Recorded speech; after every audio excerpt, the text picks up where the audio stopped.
আমার ইউটিউব দর্শকবৃন্দরা, আমি অবশ্যই আপনাদেরকে প্রায় মনোরঞ্জন দিয়ে থাকি। আজকেও আমি বেরিয়েছি আপনাদেরকে মনোরঞ্জন দেব, বা একটি ঐতিহাসিক বা একটা অজানা বা কাহার জানা এই সব তথ্য দেওয়ার জন্যে, আর একটি আকাঙ্ক্ষিত একটি জায়গাতে আমি আপনাদেরকে নিয়ে যাব। আমি ঘুরতে বেরিয়েছি সেই জায়গায় যাব বলে। সেই বর্তমানে আমি সরাইঘাট ব্রিজের উপরে আছি, যেটা হচ্ছে গুয়াহাটি মেট্রো। এটার একটি ইতিহাস আছে। সরাইঘাট ব্রিজ নিয়ে লাচিত বরফুকন বলেছিলেন, মামা বড় নয় দেশ বড় বলে তার মামাকে, নিজের আপন মামাকে শিরচ্ছেদ করেছিলেন। এই দেশকে রক্ষা করার জন্য তার একটা ইতিহাস লাচিত বরফুকনকে নিয়ে। আচ্ছা, যাক সেই কথা। এখন বর্তমানে আমি সরাইঘাট ব্রিজ পেরিয়ে যাচ্ছি। কিছুক্ষণ পরে আমি বেরিয়ে যাব।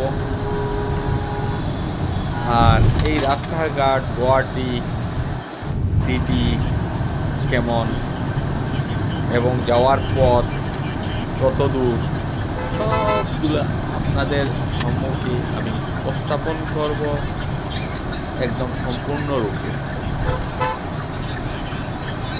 এখন বর্তমানে আমি সরাইঘাট ব্রিজ পেরিয়ে এইখানে কয়েকটি রাস্তা, তার মধ্যে আমাদেরকে এই বাউ সাইডের রাস্তা ধরে আমাদেরকে যেতে হবে। জায়গাটার নাম হচ্ছে হাজু, কামরূপ রুরাল, কামরূপ মেট্রো এবং কামরূপ রুরাল। এই হাজুটা পড়েছে কামরূপ রুরালে, তাই আমরা এই রুরালে যাচ্ছি। এই জায়গা থেকে বর্তমান যে জায়গায় আছি, এই জায়গা থেকে 27 কিলোমিটার, যেমন সরাইঘাট ব্রিজ থেকে 27 কিলোমিটার। আমরা প্রায় পেরিয়ে যাচ্ছি গুয়াহাটি সিটি, প্রায় শেষ হয়ে গেছে। আমরা এখন রুরালের দিকে অগ্রসর হচ্ছি, মেট্রো ছেড়ে চলে যাচ্ছি।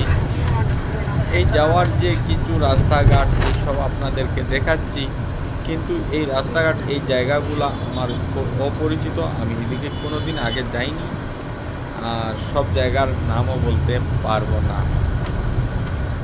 তাই কিছু কিছু জায়গা আছে সবার জন্য আকাঙ্ক্ষিত, সেই জায়গাগুলা নাম বলবো। এখন আমার গাড়িতে পেট্রোল ভরতে হবে, নইলে তো আগে যেতে পারবো না। তাই এখন পেট্রোল ভরে নেই। হ্যাঁ, পেট্রোল ভরা শেষ। আমরা কুয়ামক্কা গেইটে এসে গেছি। যেটা দেখলেন এটা কুয়ামক্কা গেইট। পুরো রাস্তাটা দেখালাম না, দেখালে অনেক লম্বা হয়ে যেত ভিডিওটা, তাই ধৈর্য হারা হয়ে যেতে পারেন দর্শক। তাই আমি পুরা রাস্তাগুলো দেখাইনি।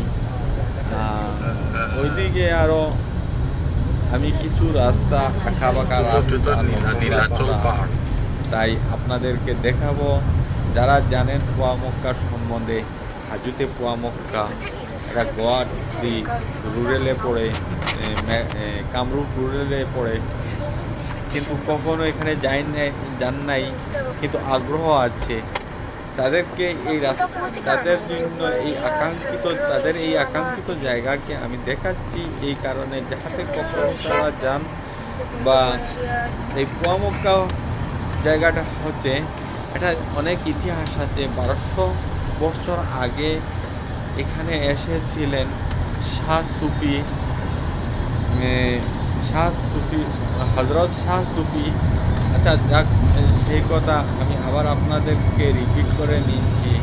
এই রাস্তাগুলো আপনারা দেখছেন, আবার আমি নাম বলবো, কারণ আমি বলতে আমার কিছু অসুবিধা হয়েছে, তাই আমি আপনাদেরকে সুন্দর করে বলার চেষ্টা করব এইবার। উনি কোথায় থেকে এসেছেন সেটার কিন্তু তথ্য আমি নেইনি। আর যাক, আমি যদি আবার অন্য ভিডিও পোস্ট করি, তাহলে সেই ভিডিওতে আবার আপনাদেরকে উনি কোথায় থেকে এসেছেন সেই কথা আমি বলবো। এত জিগজাগ রাস্তা দিয়ে আমাদেরকে যেতে হচ্ছে। দেখুন কি জিগজাগ রাস্তা, অবশ্যই খুব সুন্দর। এই দেখুন কত উপরে পাহাড়ের, এত উপরে পায়ে হেঁটে ওঠা প্রায় এক ধরনের অসম্ভব বর্তমান সময়ে।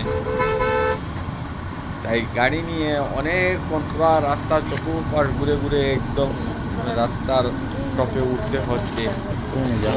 যাক, আমি ওনার নাম বলে ফেলি। ওনার নাম হচ্ছে হযরত শাহ সুফি সুলতান গিয়াসউদ্দিন।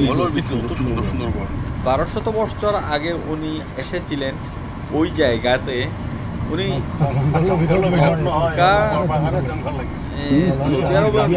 নগরীর কিছু মাটি নিয়ে উনি বেরিয়েছিলেন। পৃথিবীর যে প্রান্তে যাবেন সেই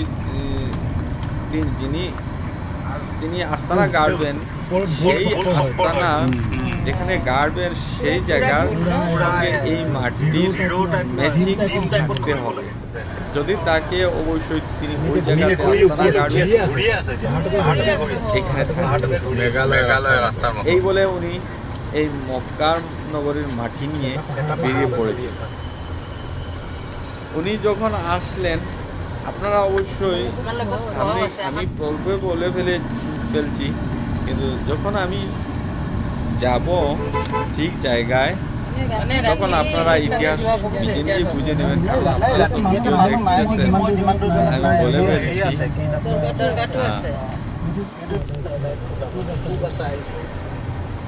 এখন আবার আসি ওনার আসার উদ্দেশ্যতে। যাক, উনি ঘুরতে ঘুরতে ঘুরতে এই জায়গায় এসে গেছে।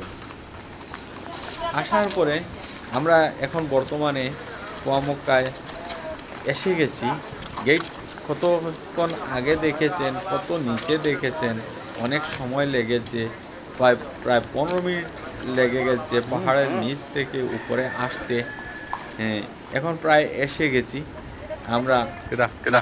2-3 মিনিট হাঁটলে আমরা রোজা শরীফে পৌঁছে যাব। এরপরে উনি আসলেন এখানে। আসার পর এখানের সঙ্গে ম্যাচিং করেছেন। উনি কীভাবে ম্যাচিং করেছেন, কারণ এসব হচ্ছে অলৌকিক বিষয়, সে সম্বন্ধে আমাদের তেমন জ্ঞান নেই, তাই আমরা এসব বলতে পারবো না। উনি কিসের উপর ভিত্তি করে এখানে আস্তানা গাড়লেন এবং ম্যাচিং করে নিলেন সেটা উনি বলা জানেন। আচ্ছা যাক, সে কথা এখন বলি। এরপরে এখানে এসে এইখানে যে মসজিদটা নির্মাণ করেছিলেন, প্রথম উনি যে মসজিদটা নির্মাণ করে উনি নমাজ পড়েছিলেন, সেই মাটি ব্যবহার করেছিলেন, মক্কার মাটি এই মসজিদে ব্যবহার করেছিলেন। তাই এই মসজিদের নাম দেওয়া হয়েছে পুয়া মক্কা, মানে মক্কার সন্তান নাম দেওয়া হয়েছে। কারণ মক্কা শরীফের মাটি ব্যবহার করা হয়েছিল এই মসজিদ নির্মাণে তখন। এর জন্য এই মসজিদকে পুয়া মক্কা নাম দেওয়া হয়েছে। আর এই পুয়া মক্কা নামে বর্তমানে পরিচিত। আর উনি যখন ছিলেন মসজিদে নামাজ পড়তেন, আর উনি ইবাদত করতেন এখানে থেকে। এরপর যখন উনি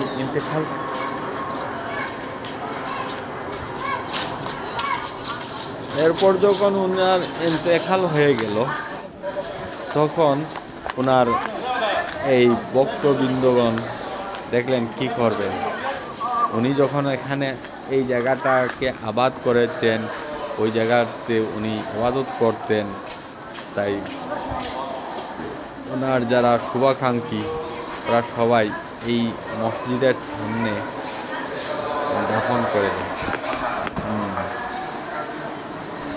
পরবর্তী সময়ে ওনার চলে যাওয়ার পর ওনাকে এই জায়গায় সংরক্ষণ করে নেয় মানুষ, কিন্তু সময়ের সাথে সাথে এভাবে রোজা বানানো হয়ে যায়।